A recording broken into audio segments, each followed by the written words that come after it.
Hare Krishna, dear Vaishnavas. I'm reflecting now. I'm reading this book by Padmanabha Swami.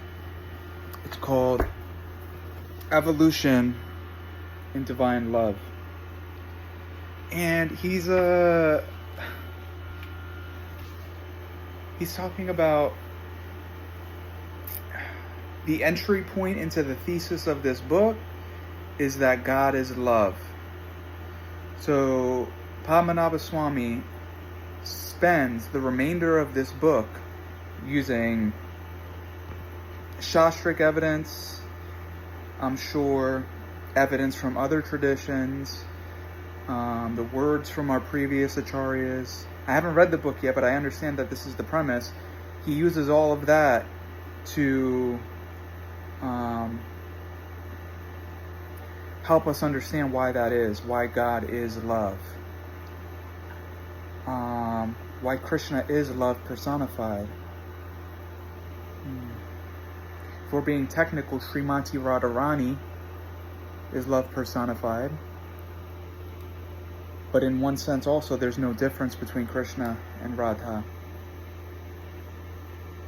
So I'm just reflecting, right? They say that the quality of a devotee is that wherever he goes, when people see him or her, they are reminded of Krishna. So when a genuine devotee enters the space, they cannot help to cause everyone to remember Krishna. So I was just reflecting, what does that look like in, the contemporary world that we're living in today, where most people don't know who Krishna is. They're not familiar with Shastra, hardly familiar with Hinduism at all. So, we could run into the room, we could run into the space chanting Krishna's names. And then in that way, these people will think, Krishna? Who's Krishna?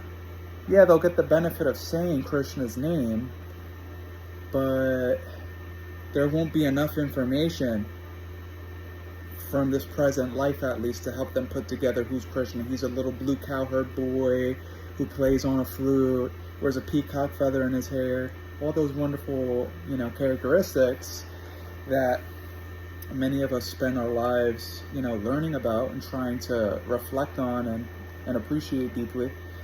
Most people don't have awareness of what that is. So when a devotee enters the space, how can he remind people of someone that they've never even met? But that's the unique thing. If you think about it, to some degree, we have all met Krishna in the form of love. We know what love is. Maybe,